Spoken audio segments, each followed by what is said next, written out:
Shutter Sound Music.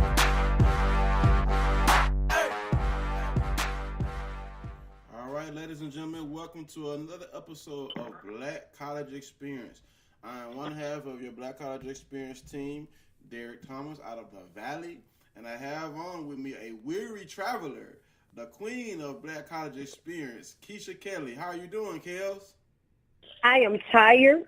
I can't even lie. I am tired. I am literally, and when I say literally, I am fresh off of the highway with maybe 5 minutes that was left to spare. So I'm literally off of the highway. Goodness, I think I've touched everything, but we'll get into that. But thank you again for tuning in to another episode of the Black College Experience. If you are looking for us, please make sure you download the podcast at Spreaker.com and find us at Black College Experience. That's www.Spreaker.com. Of course, it's /show/black-college-experience-live. If you want to call in, you can do that as well. 719-373-6861. The PIN number is 49170. If you're following us on Twitter, we're Black College EXP. On Facebook, you can find us at Black College Experience. That's the page. And then on Instagram, it's Black College Experience. So, what we got going on tonight, dear? Well, of course, everyone knows it is coming toward the end of August, and everyone knows the end of August means we get closer and closer and closer to the start of the football season. But we're going to talk about a few things we're going to talk about tonight. We're going to try to touch all the conferences tonight. Let's see here. In the SWAC, we all know we're going to preview the Jay Gaither Classic, which is going to be August 25th. Also, we're going to talk about some NFL preseason updates. And in the MEAC, we're going to talk about some Delaware State news, SIAC, some volleyball, and we have some rebranding of athletic departments in the SIAC and the CIAA. We also have some volleyball news out of the GCAC and also some football news with Ed Waters. And also we're going to touch on the Independence, Tennessee State, Langston U, and Stillman, among other HBCUs. That's right. We don't just cover the Big Four. We cover every HBCU where we can find valid sports information. And, that's what we're here for. We could go the easy route and just cover the Big Four kills, but we want all the other HBCUs to know that, hey, we want to give you exposure also. You deserve to be talked about. You deserve to be covered. You deserve some of the limelight. It doesn't matter if you don't have football. We still want to talk about you. You have athletes that are also playing volleyball, cross country, during the fall at HBCU schools that do not have football. So, hey, we are all about our HBCUs that we can get our hands on. Starting out first, though, I want to talk about someone who is not a graduate of an HBCU, but he was acting like one recently. None other than the Beard. Yes, the point guard / shooting guard / all-star of the Houston Rockets, James the Beard Harden, Kels. And I saw this posted. You tweeted it and you shared it, and I saw it. I was like, wow. I mean, for this person, a high-profile athlete, to not have I guess you could say, an academic or allegiance to an HBCU, James Harden gave $100,000 to Texas Southern academics, earmarked for students with financial needs. That is huge, Kels. What do you think about James Harden's donation? Well, I think, first and foremost, being that you're talking about someone like James Harden, someone of his stature, and someone being in the NBA, major thing. Because if you look at it, he doesn't have any ties to Texas Southern. It's not like he graduated from there. He doesn't have siblings or anyone there. So what reason would he have to do that? And I think that it's a great move. It's really big when you start to see athletes that donate money towards these HBCUs. The same thing can be said about Charles Barkley when he gave the $1 million over to Alabama A&M, also $1 million over to Clark. And Charles Barkley is from Alabama, but he did not go to Alabama A&M. He went to Auburn. So you look at stuff like that, and you're like, okay, so why are there going to be others? Because I know I did an article on this when that came out, I was like, will there be others that come forward? Will there be other people that actually give money towards our HBCUs? And I take nothing from these other schools. I take nothing from, them donating to these other programs. But, you have these other programs that's imploding, but they have so much money, boosters and people that just love school and alumni that's giving so much money back to these other programs. It's like almost like they don't need the money. Like, come look at us. Hey, So I think, for students that need that, you're saying $100,000 for those that are in need. I think that's a really, really good move on his part. Again, he's not affiliated with the school. And I think it's a good move. And at the end of the day, it's like, okay, who's next? Who comes forward? So I think it's a really good thing. Right. And he's the cover boy of the NBA Live 18 video game. And, who would have thought that this would have come from him? I'm glad to see someone who doesn't necessarily have a direct tie to an HBCU decide to give a gift. I mean, we need celebrities like this to, donate to us, be philanthropic to HBCUs, because I'm pretty sure he's probably gotten to know some HBCU graduates and probably some of the students with him being in the Houston area. I just think it's awesome. And some deserving student who is going to have to take a loan out probably won't have to now, because James Harden is going to give this money to aid an academic scholarship like we did. It's not for athletics now. It's straight academics. So right. This is not going through the athletic department. This is strictly for scholarships for students with financial needs. And I think one of the great things that you said was that hit the nail on the head. It's good to see somebody that's not directly connected. That says a lot. That means, okay, we can actually get someone outside of our ties, someone that's not actually connected, someone that's actually in the limelight. That's a bigger name, a bigger figure, a bigger celebrity. We can get somebody to actually give money. And some people may not know it, but actually Jay-Z has a lot of ties, like a lot of people in his family that are tied into HBCUs. Aunt, mom, a lot of people in his family were tied around HBCUs, be it Howard, Hampton, places, of course, that are going to be, of course, on the CIAA or the MESI on the other side, but DC, stuff like that, on those other places, he's also connected, and they're connected rather. Of course, you start to look at people like that, they're connected, and that's going to connect you to him. So I think, again, as you said, it's always great when you can have people from an outside entity that's actually able to give, and they do it. They give back because they can. They give back not because they're looking for anything else, but they give back because they realize the situation. They realize that, the circumstances that we suffer, and they realize that we don't have the money pumping in like other schools, other programs. And not only that, as you stated, you're looking at strictly academics. Finally someone realizes that it's not always about athletics, it's about academics as well. And what we need to understand is if you don't have the academics, you won't be able to perform in the athletics. That's correct. And a quote from TSU President Austin Lane from HBCU Sports, he says, to have that kind of opportunity from someone like James Harden, who can help further the education careers of those students and help their dreams come true, is just phenomenal. To be able to have that kind of support from a local icon like him. And kudos to James Harden. Kudos to James Harden. Invite him in, let him give the graduation speech, the commencement speech at the end of the year. It's just, I hope he continues this. And I hope we have more athletes who have made it, who see the value in HBCUs. We know LeBron James does a lot for the University of Akron. I don't know if there's an HBCU. I know we have HBCU. Central State is in Ohio, but I don't necessarily know if that's in his area. But who knows? LeBron James could possibly give to Central State. I mean, that would be awesome. I'm just saying, I'm just throwing it out there. James Harden is in Houston. LeBron James does a lot for education. Perhaps the King may decide he wants to help out HBCUs also. And if someone happens to share this with him, you know what I'm saying? Because, hey, you can share the podcast. If someone listens to this and you have a connection with King James, share it with him. We know LeBron does a lot for academics in his home state. but it would be nice if he did have a relationship with an HBCU. Something else I want to talk about financially before I talk about anything athletically. This is a story from a few weeks ago that I want to talk about. But since we're talking about donations, Intel will pour $4.5 million into STEM programs for HBCU students.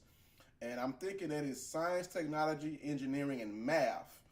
And I'm a technology person. I graduated from Mississippi Valley University with a degree in computer science.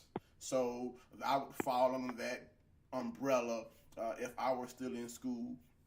And we all know Intel is one of the largest producers of processors and computer technology equipment in the world.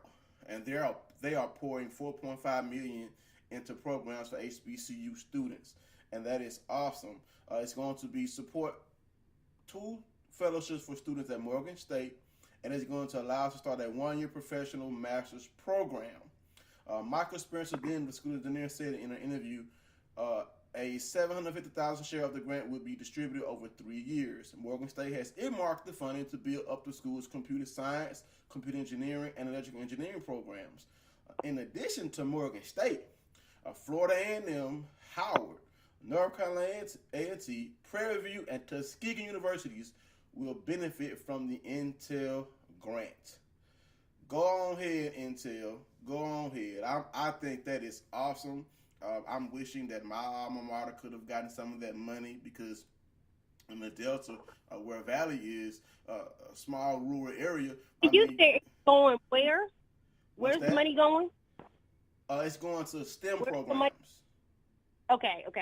Yeah, the STEM programs is a grant that's going to be awarded to Morgan State, Florida A&M, Howard, North Carolina A&T, and Prairie View, and Tuskegee.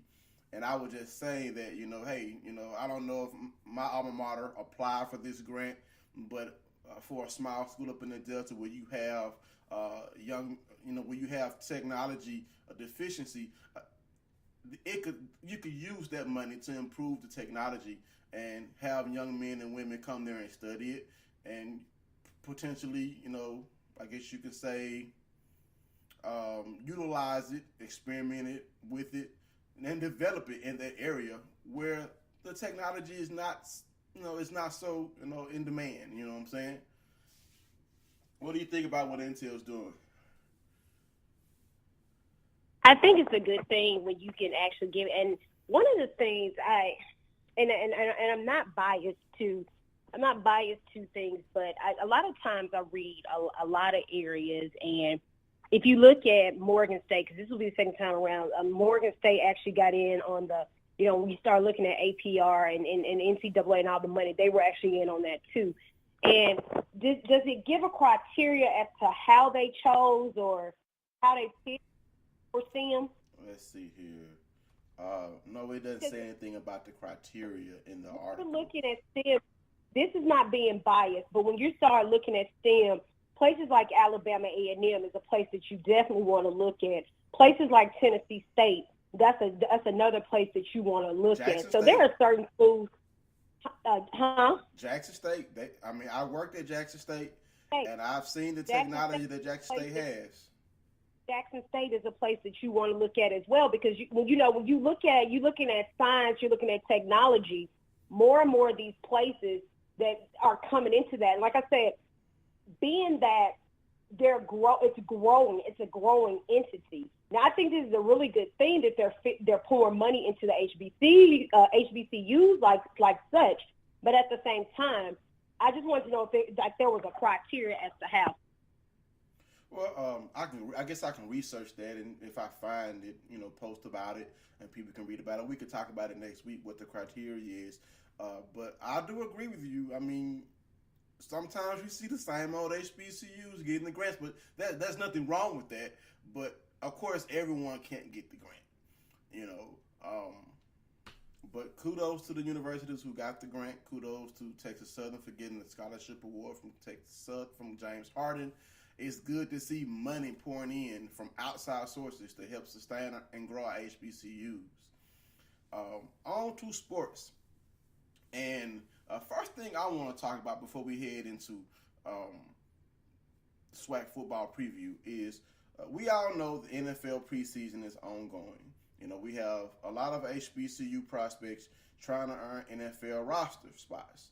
Well, the Canadian Football League up north, they are in week 9. Week 9 games will be played on the 25th of August. And so what I decided to do, we talked about a few HBCU players who were in the Canadian Football League, and I'm on the way into their seasons a little bit and give you a stat update for the HBCU alums and former HBCU stars as they, progress through their seasons in the CFL. And I just want to run down the line of their stats. Emmanuel Arsenault, wide receiver out of Alcorn, plays for the BC Lions through 9 games. He has 50 receptions for 488 yards and 3 touchdowns. Marquay McDaniel, a wide receiver out of Hampton, plays for the Calgary Stampeders. Through 8 games, he has 36 receptions for 433 yards and 3 touchdowns. Marvin Ross is a defensive back out of FAMU. Played in 2 games, didn't accumulate any stats. He's now on the practice squad. Thaddeus Coleman, out of my alma mater, Mississippi State University, is the first-string right tackle for the Saskatchewan Roughriders, and he has started 7 games. Kevin Francis, out of NCAT, is a special teams ace for the Roughriders. Through 7 games, he has 8 total tackles. A.C. Leonard, out of Tennessee State, is a starting DE. Through 9 games, he has 9 tackles and 2 sacks. Darius Blesdek, out of Bethune-Cookman, through 8 games, he is the second-string right guard. Kevin Elliott played in 2 games out of FAMU, wide receiver. He had accumulated 4 receptions for 54 yards. He has since been released, hoping he'll pick back up with another squad. Mike Jones, Kels, out of your alma mater, has played in 8 games. He's accumulated 21 receptions for 247 yards. And Brian Timms, also out of FAMU, has 23 receptions for 181 yards.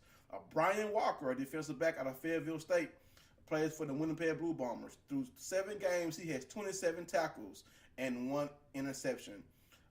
Abu Kante, a defensive back out of Grambling, has played in 2 games. He hasn't accumulated any stats. He's a rookie this year, so we know he's getting his feet wet in the CFL. Tyree Hollins, a defensive back out of Grambling, plays for the Montreal Alouettes. He has played in 8 games, accumulated 35 tackles and 1 tackle for loss and 1 forced fumble.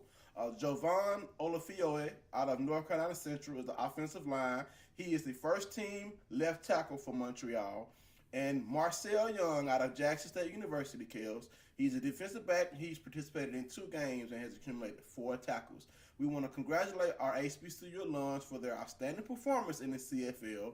And who knows, one day they may reach the NFL level again. A lot of these young men have been on NFL rosters before, so they have gone through the grind of trying to make it to the NFL. Now they are flourishing in the CFL. I know Emmanuel Arsenault, he had over 1,300 yards, and I know double-digit touchdowns last year for the BC Lions. He has been eating the CFL up. Congratulations to all of our HBCU alums, Kels. And I think that's a great thing. People don't. If you don't watch it, it's a really good thing.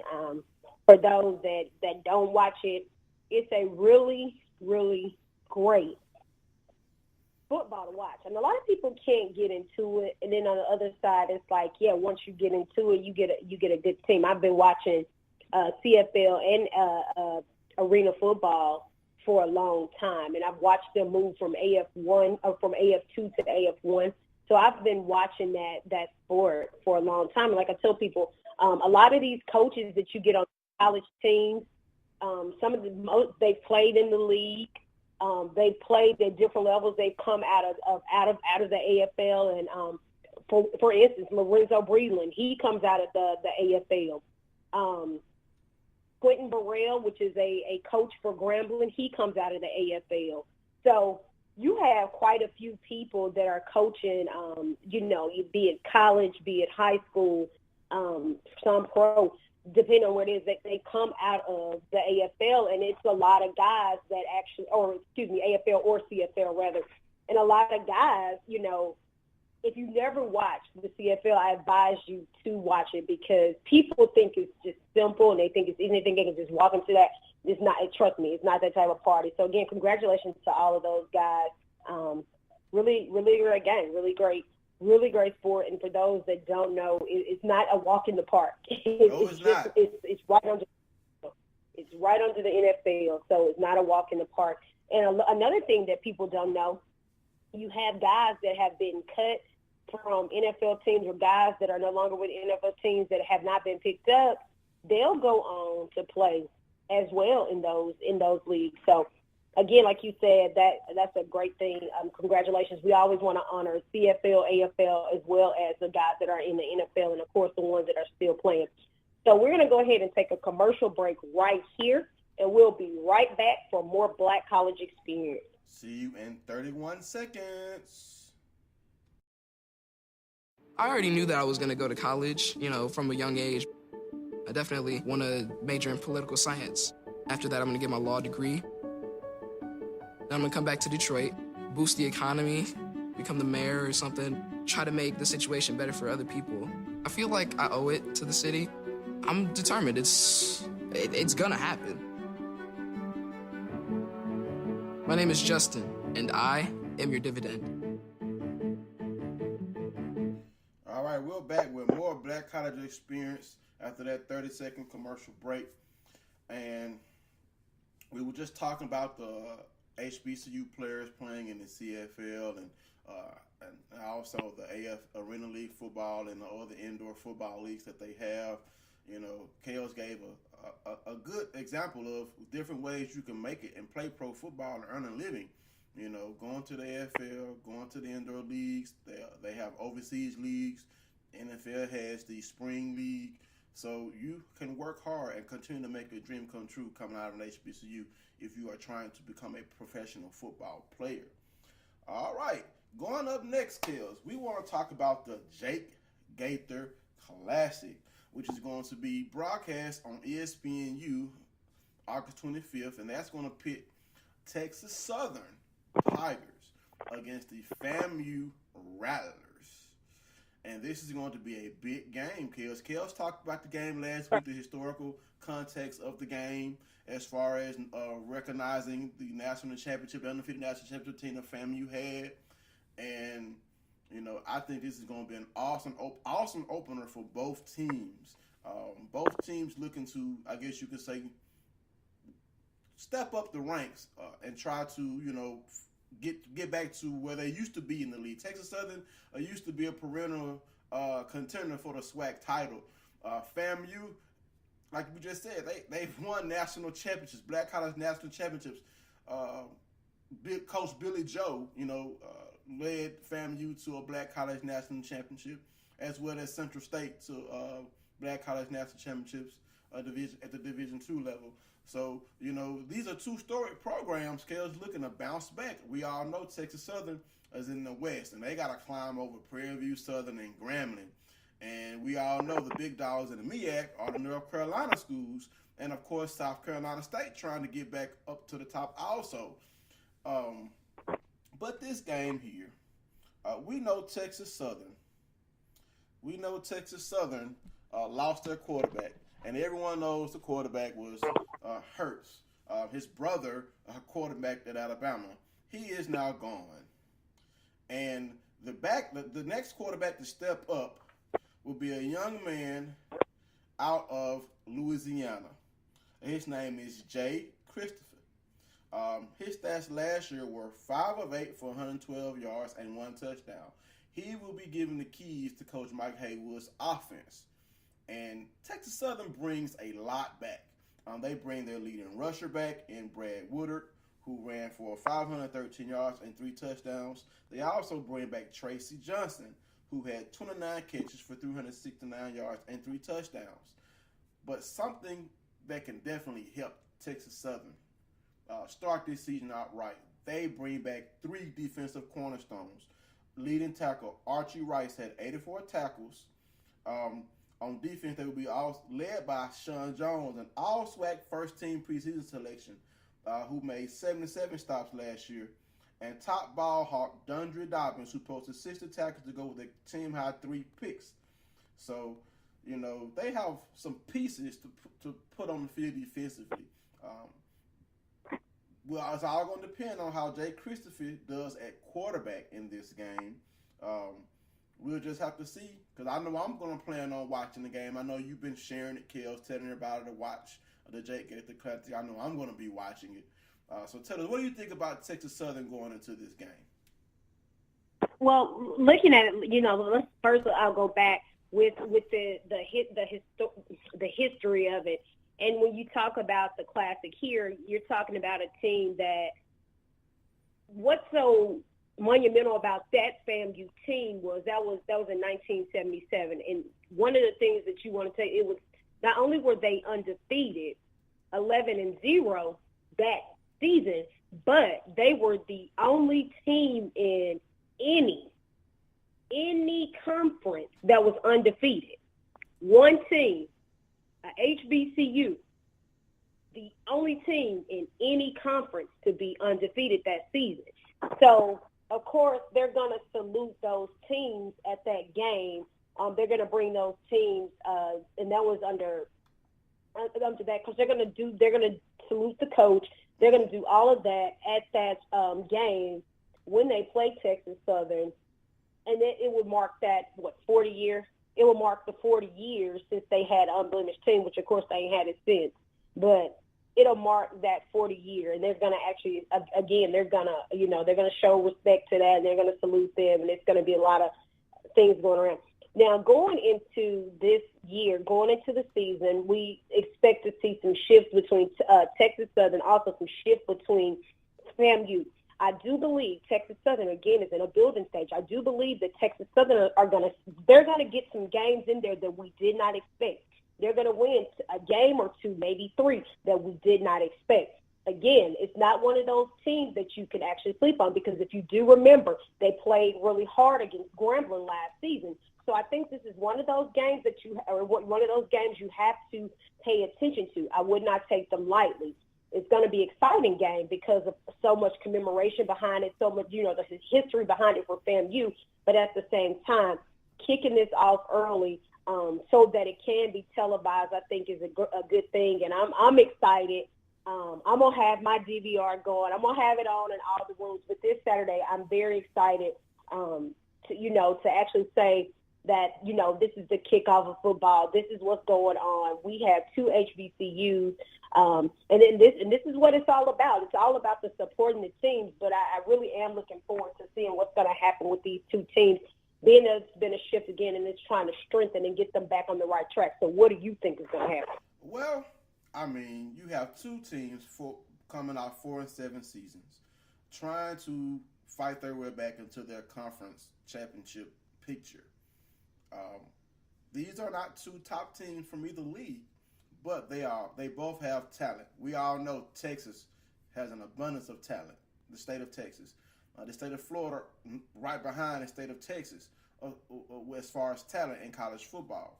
So there's some talent on these teams.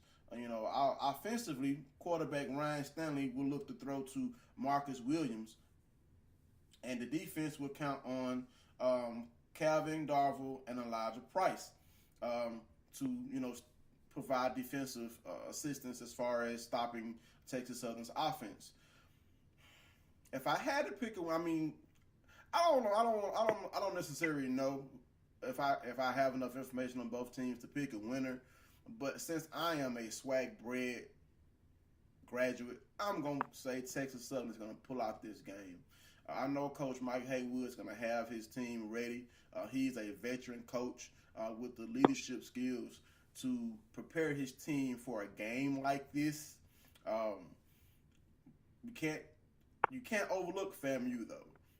I'm going to say Texas Southern's going to pull this game out. I think it's going to be a close game. I think both quarterbacks are going to make mistakes. I think they're going to have success. I think the ground game is going to be even. I'm going to say this is going to be decided by a kick. Not a field goal, but a missed extra point. We all know HBCUs struggle with those extra points. So whoever misses the extra points, Kels, is going to lose this game. And I'm going to think FAMU is going to miss the extra points. So I'm going to pull out out of my hat and say Texas Southern is going to win this game. They're going to win the Jake Gaither Classic. I agree that they will win, and not because this strictly has nothing to do with it being conference driven. Mine is simply because I know that they're still working towards, they're trying to build and get everything back on track. And looking at FAMU the last couple of seasons, it just has not been the seasons that they have had in the past. You're right. So hopefully, at least give us a competitive game. Give us something competitive. Give us something worth, exciting. Give us a competitive game. But either way, we will be supporting both schools, and of course we will talk about it coming up. That is officially that's the official kickoff. I forgot. I was thinking like the week after, but the 26th is the official kickoff. The 31st goes right after. So I guess Saturday is our first official. Well, I guess that'll be our first official game for the season. But my first official kickoff for being on location will be on August 31st with none other than Tennessee State. Yes, indeed. You're going to be in the house at that game, right? Who is Tennessee State playing? Tennessee State will be playing Georgia State. That on August 31st here. It's the old Turner Field, which was, of course, was home to the Braves. We're excited because, of course, if you look at, and I won't get too much into this, but Coach Reed has a lot of returners, very strong team, and of course they're predicted to finish number 3 in the OVC this year. But if you look at where they stood last year, and if you look at how many games Georgia State lost, I'm going to go ahead and say that I am giving this game here to Tennessee State. Jeopardy music. I should have had it. Tennessee State. Tennessee State in the upset. And breaking news, right at the moment, some breaking news. Tariq Cohen looks like he had 11 rushes and 77 yards in this preseason Week 2 game. So shout out to Tariq Cohen out there rushing and getting yards, trying to secure the spot. Well, it's funny you bring that up now because the Bears have some injury issues at running back. Jordan Howard and Langford have had injuries. Langford has an ankle injury and Howard has an eye injury. So that opened up Tariq to be able to be the focus point in the running game for the Bears. And he did run for 77 yards on 11 carries with a long of 25. Not bad for a 5'8" running back that people were trying to say were too small, huh, Kills? Absolutely. I think he is going to be the lightning to Jordan Howard's thunder in Chicago. Yep, I agree.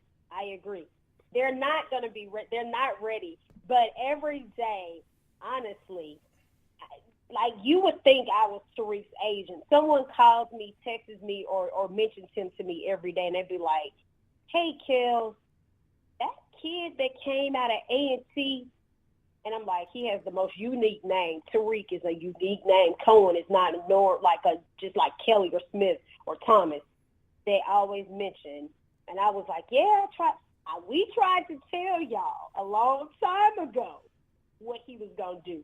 So. Yeah, as you said, that's going to open up some places, and then that's just very exciting. Very exciting. Well, yeah, I pulled up like he's basically a lock to make the squad. I mean, if Langford can't come back from his injury, that means Tariq is going to be the number 2 running back, and that's why I say he's going to be the lightning to Jordan Howard's thunder, because we know Jordan Howard is a power back, but Tariq is a dual threat running back. He can catch the ball out of the backfield. And he's not afraid to run inside either. He may be small, but he's not afraid to hit running inside. Right. And he has the ability to make the first defender miss. I mean, if you didn't see some of his runs last year, I mean, I'm not going to call him Barry Sanders, but some of his moves are Barry Sanders-esque. There will never be another running back like Barry Sanders. But Tariq Cohen, as far as some of the runs he made in college, the way he could juke defenders out of their shoes and keep his acceleration, he juking and he's gone. Right. There is no hesitation. There's no juke, and I got to wait till I get back to my top speed. He's juking that fast, And, you know, I think he's going to be you saw, I saw in the first game when he juked that defender, did that spin move, and took off. I mean, he has this ability that's God given. And I'm glad that the Bears took a chance on him. I think he's going to help the Bears quarterback situation out to have a running back like that you can throw the ball to when the pass rush is bearing down on you, and he can save you, get you some yards, break some tackles, and take it to the house. I mean, I think his career is going to be. I think he's going to have a good rookie year. I'm not going to say rookie of the year yet because we don't necessarily know how much he's going to play, but I know he's going to have an impact on the Bears this year. I just know it. You know, no Jay Cutler there to mess him up either. Exactly. So, but oh boy, going forward, there are some other football games that I want to talk about. First before I want to talk about some rebranding. I mentioned that going forward, there was some rebranding going on with the CIAA and the SIAC programs, Winston-Salem State University and Payne College. We're going to start off with Winston-Salem State, the Rams.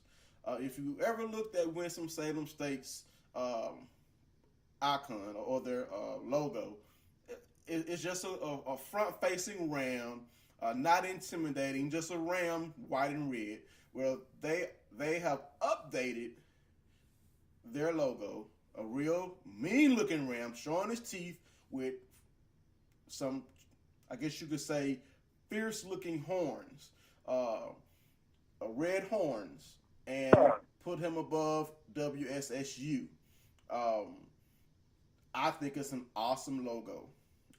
When we start putting out the BCE games of the week, you will see this logo because I will, put it out for people to see. Of course, you can visit Winston-Salem State's website to see this. To talk about this, this speaks to the work we've been doing to tell the WSSU story, said WSU Chancellor Elwood Robinson. Building upon our legacy, the new logo makes a bold statement about who we are. There is no other ram like it, and we all know Winston-Salem State is a juggernaut in the CIAA. Now, absolutely. Payne College, the Lions, their logo is a fierce lion. It's a fierce gray lion with a purple mane, and he is in the backdrop of Payne College Lions in white and gray letters. Their new website is beautiful, and we all know when you have a product that's eye-catching, with me being in IT, especially with web page design, you want to have a look or a brand or a logo that is eye-catching. They are going to sell so much apparel. I mean, this logo just looks amazing. Just to read about it, Payne College officially unveiled its athletic rebranding initiative that will impact its 10 sports and boost its merchandise sales. Sales Director Selena Cohn, we are thrilled about our rebranding initiative. The new logos give us an ununified look and represents a fresh opportunity that our student athletes and alumni and the entire Payne College community can rally behind. Congratulations to both of these universities, because we all know when you have a logo that looks as good as these two logos look, Kels, it's going to promote excitement. Because every now and then you'll see professional teams, high-profile college teams, update their uniforms, update their colors, add an alternative color, and that makes fans excited. They go out and buy the merchandise. These two rebranding initiatives by Winston-Salem State University and Payne College will excite their fan base. I mean, they can feel proud to wear this new logo, these fierce-looking logos. The previous logos were good because they had them for so long, but to update, to give it a fresh look and to just have it look like a fierce logo, like, yeah, we're the Rams, we're the Lions, you know what I'm saying? We're fierce animals that if you get in our way, we're going to take you out. I was just glad to see that. That's why I want to talk about it. Congratulations again to these two universities. Good deal. So now, a lot of stuff a lot of things have happened this weekend, and I do they've had fan days, they've Right. had band days, they've had pepper rallies, they've had jazz days. It seems like everything. But in the wake of it all, in the fan days, people's positions have started being secured. And things are finally starting to lay into place because the season is really literally kicking off next week, for FAMU and Texas Southern. But one of the things that I highlighted, hopping over into the SWAC, let's talk about Akil Glass, Oh yeah. the freshman from Alabama A&M that has been named the starting quarterback. And as you saw, I started asking them how did they feel, and I wanted to get a chance. I didn't get a chance because I am who I am. Please believe. If I could have got up on the campus this weekend and asked them questions, just to talk with Coach Spady, because he's a really nice guy, I would have got up there and tried to get some interviews, but it was a move and a shake. I just didn't have the time. And trust me, if I could have got over to Coach Reed and asked him questions on Tennessee State side, I would have did the same thing. But back into Always perspective, freshman, how do you feel about this guy, Akil Glass, being named the starting quarterback at Alabama A&M? Well, when he committed to Alabama A&M, it brought a huge buzz because he was a legitimate FBS prospect. Turned down the legitimate scholarship offers to come to Alabama A&M and play. Alabama A&M had two returning quarterbacks, even though they weren't starters. They were very talented in Damian May and Dylan Smith. But to have a true freshman come in and beat these two guys out, that's good for Alabama A&M because everyone knows the most important position on the football field is quarterback. And if you have two quarterbacks or three quarterbacks that can execute your offense, which Coach James Spady said himself, all three are skilled enough quarterbacks to start and lead us successfully. But we believe because he has had the fundamentals and demeanor as a successful quarterback, Akil gives us the best chance to win. He does have confidence in his other quarterbacks who are, upperclassmen, and they will have to help the young freshman. He will have to lean on these upperclassmen as he gets, gets comfortable being the starting quarterback in the SWAC. I mean, we'll see how he does. I mean, because he has a good running back behind him in Bentley, so he'll have that to take the pressure off of him. I think Alabama A&M got a transfer from Missouri, another running back. I can't remember his name right now, but that's going to provide more running back depth because if you can run the ball, that's the best thing you could have for a freshman quarterback. He will have to throw the ball, of course, to keep defenses honest, but I think Akil Glass will do fine. I guess we'll find out when they have the first game, and we'll see how he adjusts to being a starting quarterback in the SWAC. And of course, this freshman, he's a 6'4", 225-pound freshman. He looks the part. He threw for 2,811 yards his senior year. He threw 32 touchdowns with only 14 interceptions, completing 157 out of 280 passes. He reported early in the spring, and he wrenched the job away from these upperclassmen. You have to give it to the true freshman. He came in prepared to win the job, and I guess we'll find out when the football season starts how he adjusts. What do you think about it, Kels?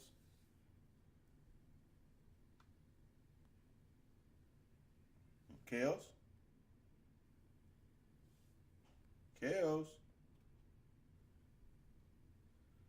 Hello, Kels? I don't know what there. I don't know what it did. It did a brief. I don't know what my phone was doing. But anyway, here, as a freshman coming in to move into that position, that says a lot about you, and that's amazing. Now, what would I be thinking as a upperclassman? Like, okay, he came in and stole my spot, or he worked hard and he got a spot. You can't help but to respect it, but you still have some thoughts about it.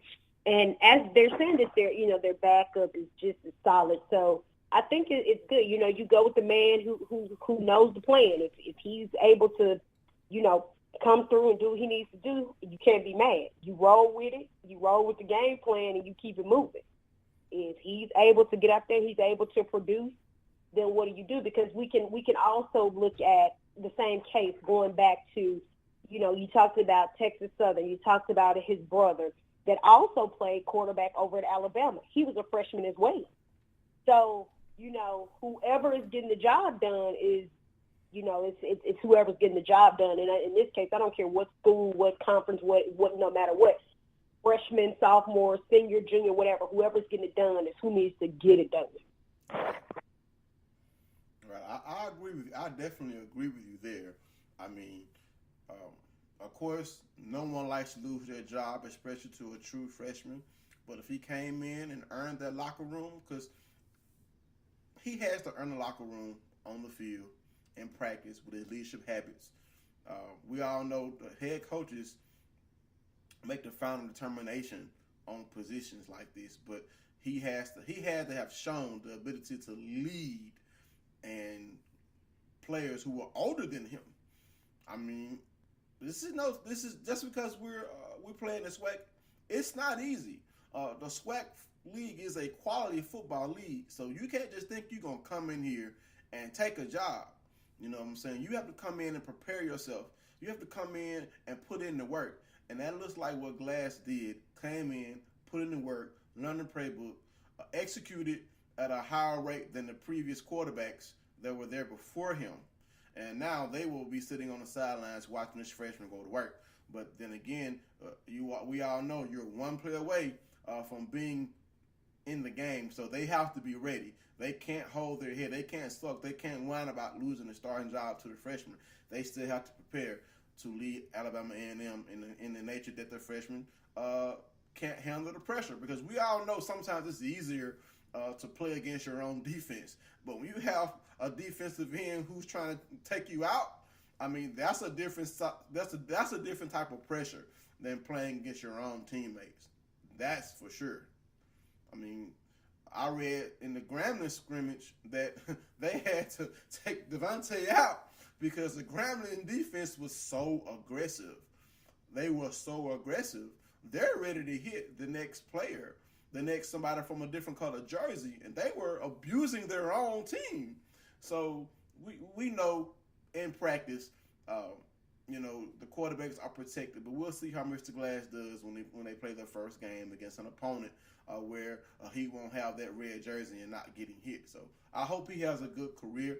I hope he has a good start to his career, because coming in playing quarterback in the SWAC or any league as a true freshman is not easy. Right. So also, since we do have football coming up, we also have volleyball. We're going to talk about some SWAC volleyball. We got about 11 minutes left. They've been getting in. What's that?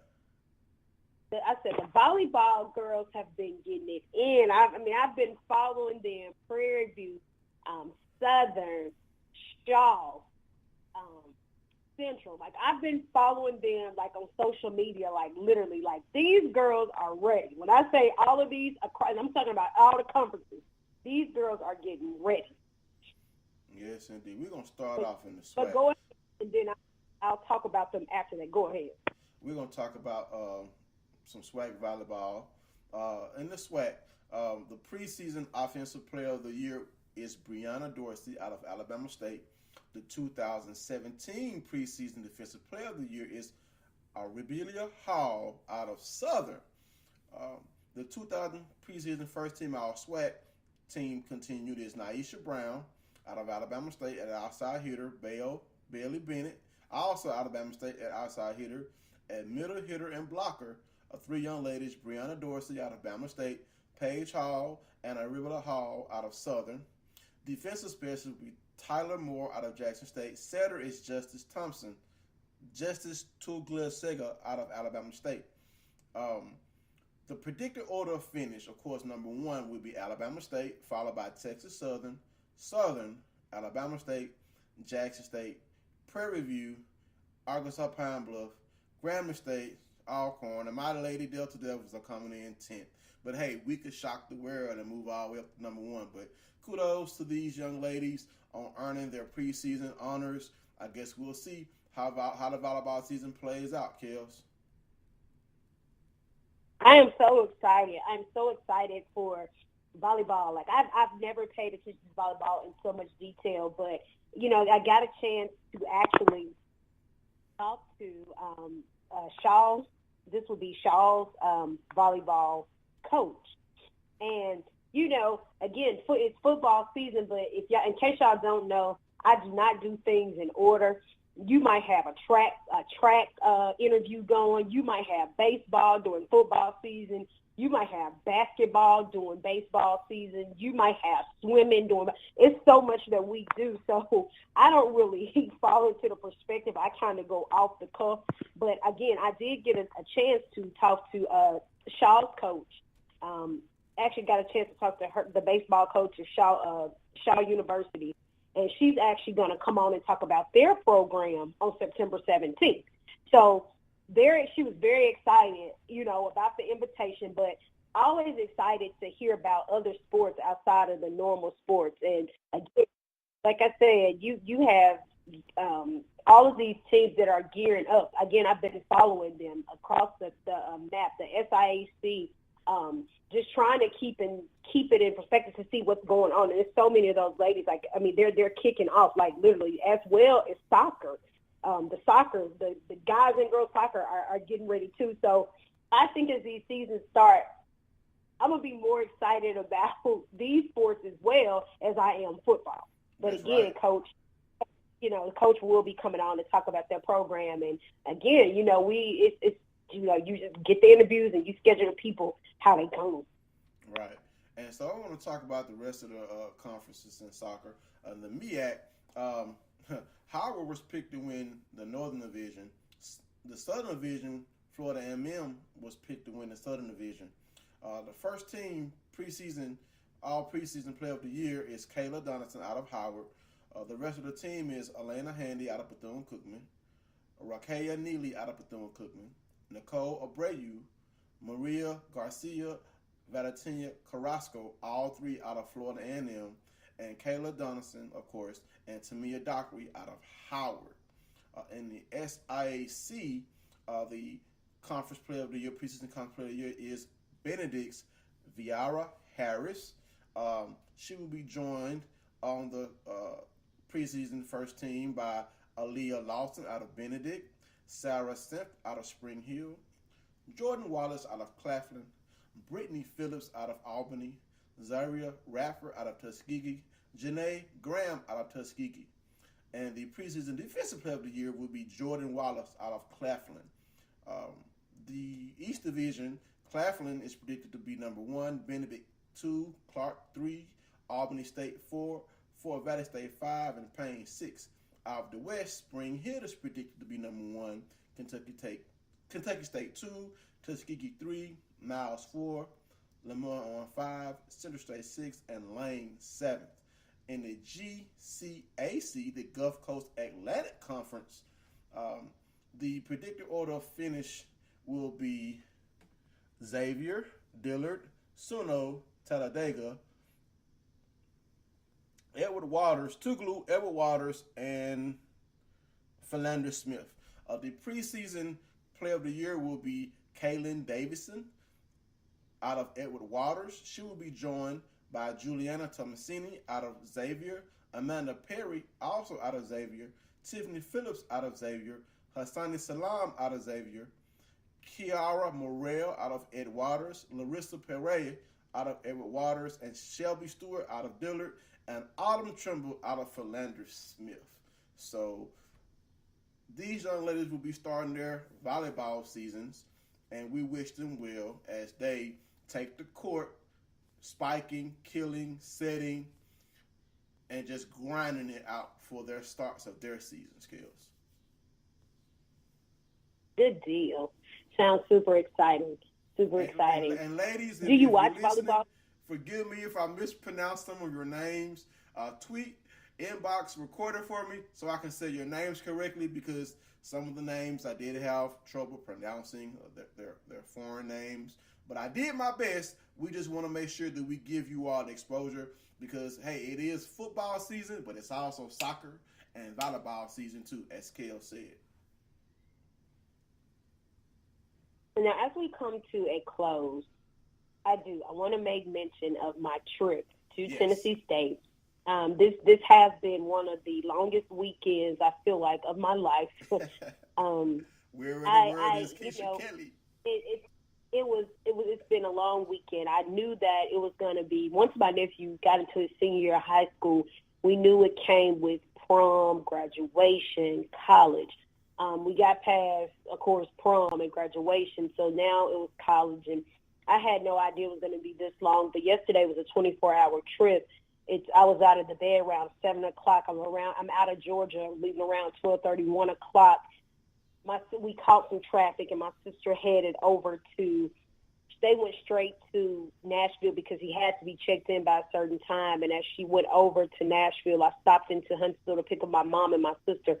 And from Huntsville, we went to Nashville and unpacked everything and got him all set up and everything great. And then we drove back to Huntsville last night. So it was after midnight when I got back. So we were literally on the road all day long. And I did fine. I did not cry. And I was like, okay, I'll be fine. I was like, I'm pretty sure tomorrow I'll cry. And then my mother cried. And my oldest sister cried. And then, of course, I cried. I didn't do as bad as I thought, but it wasn't tears of sadness. It was just tears of happiness to know that you're finally making a decision as an adult. Like you're growing up. You're no longer a child, and you're going off to do great things, and you're going to a place where you made a decision to go. And one of the things that I humbly respect is that you chose the HBCU on your own. I had no idea he would choose Tennessee State. My sister didn't know he would choose Tennessee State, but he got excited about it, and he's majoring in engineering. So I was so excited because keeping it in the HBCU perspective, we're still able to have a hands-on, and we're still be able to handle it. And my sister, they're so excited to homecoming and all these other things. But as a time for this, very excited for him, very excited to have gotten him in, moved in, done his thing. But this is what it's all about. Got a chance to get back towards A&M.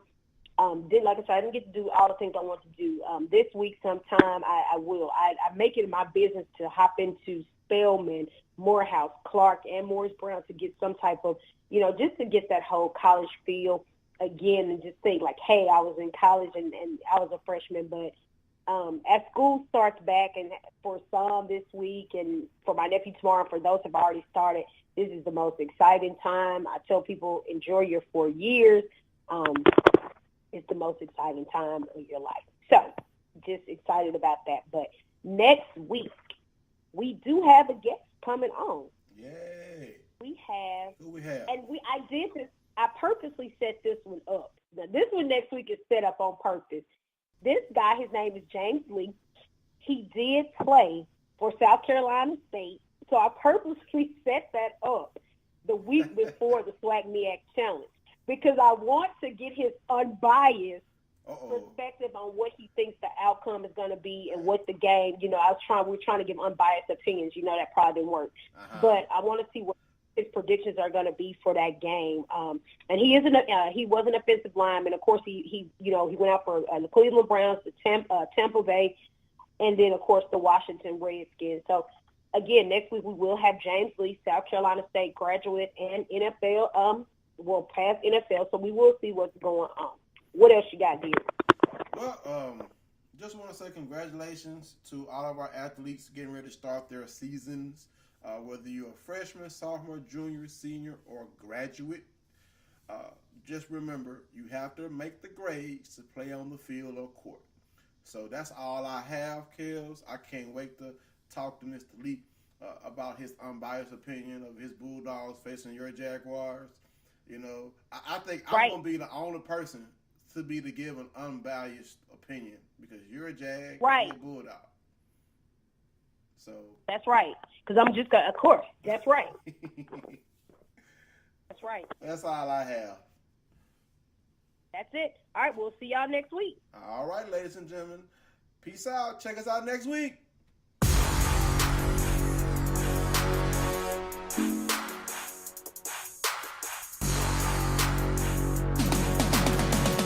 Call recording off. Shutterstock Music.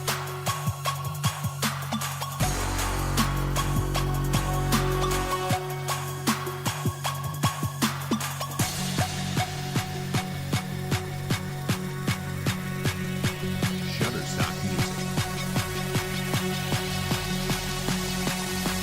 1, 2, 3, 4.